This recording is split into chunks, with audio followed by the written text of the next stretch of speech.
आप सभी को ओम। आज हम जो टॉपिक डिस्कस करने जा रहे हैं वो भी एक टाइप का लाइफस्टाइल डिसऑर्डर ही है, diabetes, and it's a very common disease these days. Welcome doctor Parul, thank you for joining us on webinar again today.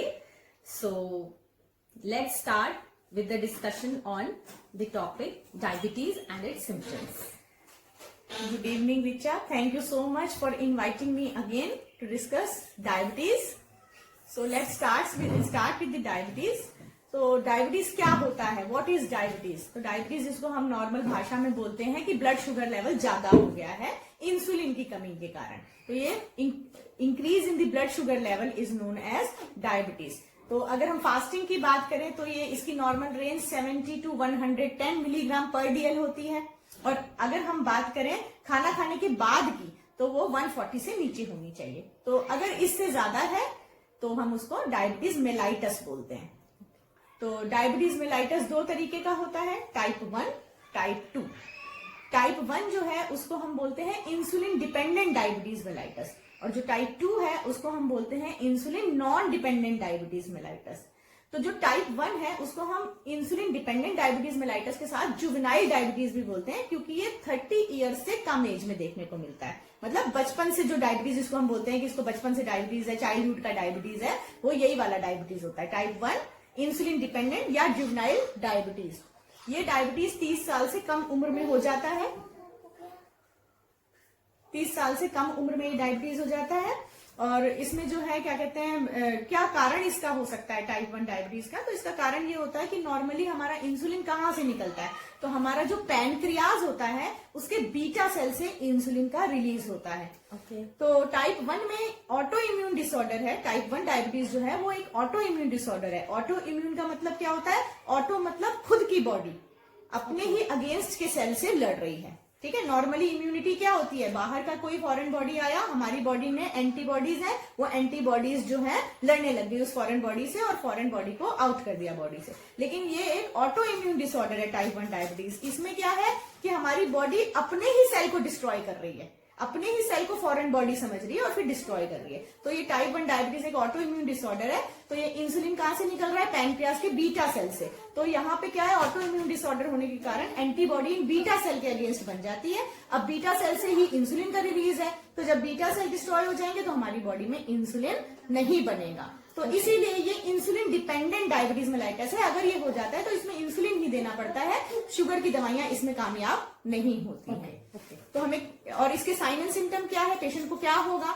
तो पेशेंट को बार बार यूरिन पास आउट होगा, जिसको हम बोलते हैं पॉलीयूरिया। पॉली मतलब बहुत ज्यादा, बार बार, और यूरिया मतलब यूरिन। पॉलीयूरिया होगा, बार बार यूरिनेट करेगा वो।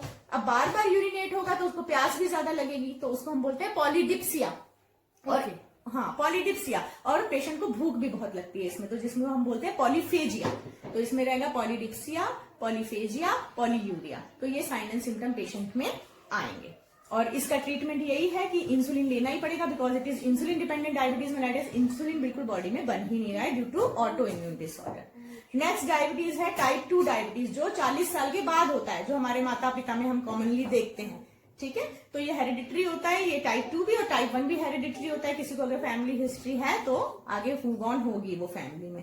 तो जो टाइप 2 है उसको हम अडल्ट डायबिटीज भी कहते हैं और इंसुलिन नॉन डिपेंडेंट डायबिटीज भी कहते हैं। इसको इंसुलिन नॉन डिपेंडेंट इसलिए कहा जाता है कि इसमें इंसुलिन की नीड नहीं होती है। इसमें जो शुगर की दवाइयां हैं उसी से ये ठीक तो नहीं होता, लेकिन कंट्रोल हो सकता है।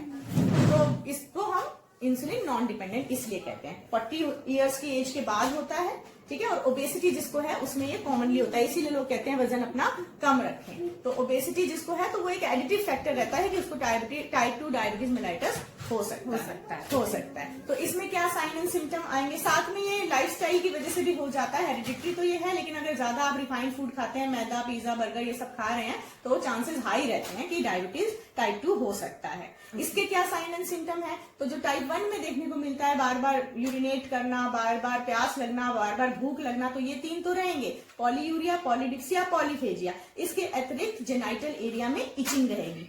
जेनाइटल एरिया में इचिंग फील होती है, ठीक है, साथ में नर्व इसमें डैमेज होती है। इसीलिए आप कभी भी देखिएगा डायबिटीज का पेशेंट है तो उसको शुगर की दवाई के साथ साथ विटामिन B12 का कैप्सूल दिया जाता है या गोली दी जाती है, क्योंकि विटामिन B12 हमारी नसों को स्ट्रॉन्ग करती है, हमारे नर्व को स्ट्रॉन्ग करती है। तो डायबिटीज के पेशेंट में नर्व डैमेज देखने को मिलता है, तो इसलिए विटामिन B12 के कैप्सूल उनको जरूर लेने चाहिए।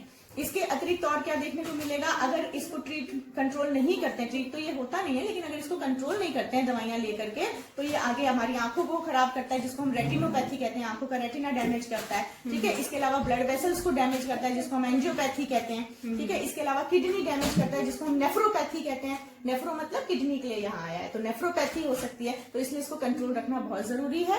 तो ये डायबिटीज वरना सारे ऑर्गन्स को डैमेज करता है। और अगर आपका, और कैसे पता चलेगा कि डायबिटीज मतलब हमारे को हो रहा है, तो अगर आपका कोई कट लग जाएगा तो वो जल्दी हील नहीं करेगा, इसका मतलब ब्लड शुगर आपकी बढ़ी हुई है। अच्छा, ये हील क्यों नहीं करता है, क्योंकि जब कट लग जाता है तो उसको हील होने के लिए शुगर नॉर्मल होती है तो वो हील हो जाता है, लेकिन अगर हाई शुगर का पेशेंट है तो उसमें बैक्टीरिया के लिए वो फूड का काम करता है, तो बैक्टीरियल ग्रोथ उसमें ओवर होती रहती है, और बैक्टीरियल ग्रोथ के कारण जो है आपका कट वुंड्स वगैरह जल्दी हील नहीं होते। तो अगर कट लग गया वो जल्दी हील नहीं होगा तो मतलब डायबिटीज हो सकता है। गैंग्रीन मतलब पूरा घाव जो है वो पूरा गैंग्रीन हो जाता है उसमें, तो ये सारी चीजें जो है डायबिटीज में देखने को मिलती है। सारे मल्टीपल ऑर्गन ये फेल कर सकती है अगर इसको आप कंट्रोल नहीं करेंगे। तो इसीलिए अच्छा हेल्दी स्टाइल लीजिए, प्रॉपर स्लीप लीजिए, एक्सरसाइज करते रहिए, तो ये हमारा ठीक नहीं होगा लेकिन कंट्रोल में रह सकता है। तो एक्सरसाइज एक बहुत इंपॉर्टेंट यहाँ पे एस्पेक्ट है इस डायबिटीज को कंट्रोल रखने के लिए, क्योंकि एक्सरसाइज में क्या होता है, हमारी बॉडी में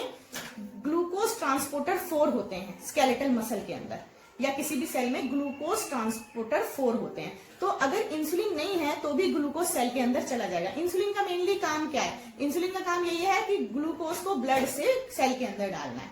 अब इंसुलिन की प्रेजेंस में ये ग्लूकोज 4 ट्रांसपोर्टर खुलते हैं तो अंदर चला जाता है सेल के ग्लूकोज। लेकिन अगर इंसुलिन नहीं है, बॉडी में बन रहा है या प्रॉपर नहीं है, या फिर डायबिटीज जैसी कंडीशन है, तो अगर आप एक्सरसाइज कर लोगे तो इंसुलिन के एब्सेंस में भी ये चैनल खुल जाते हैं, जिसकी वजह से एक्सरसाइज का रोल है डायबिटीज को कम करने में। ये चैनल नॉर्मली इंसुलिन के प्रेजेंस में खुलते हैं, लेकिन एक्सरसाइज से भी ये चैनल खुल जाते हैं। तो अगर इंसुलिन नहीं भी है तो ये एक्सरसाइज के थ्रू ब्लड ग्लूकोज लेवल कम हो जाएगा। इसका क्या कारण होता है टाइप 2 डायबिटीज का? टाइप 2 डायबिटीज का कारण यह है कि इंसुलिन तो ठीक है यहाँ पर, लेकिन इंसुलिन जिस रिसेप्टर पे बैठ के काम कर रहा है ब्लड ग्लूकोज को अंदर ले जाने के लिए, वो रिसेप्टर यहाँ डैमेज हो जाते हैं। तो दोनों टाइप 1 टाइप 2 में ये डिफरेंस है कि जो टाइप 1 है उसमें इंसुलिन ही नहीं बन रहा है, क्योंकि इंसुलिन को बनाने वाले बीटा सेल डैमेज हो चुके हैं। यहाँ पे इंसुलिन तो नॉर्मल है, लेकिन यहाँ पे रिसेप्टर जिसपे इंसुलिन बैठ के काम करता है सेल के ऊपर, तो वो रिसेप्टर यहाँ पे डैमेज हो रहे हैं। तो इसीलिए ये नॉन इंसुलिन डिपेंडेंट है। इसमें ओरल हाइपोग्लाइसीमिक ड्रग्स जो हम लेते हैं वो कामयाब रहती हैं।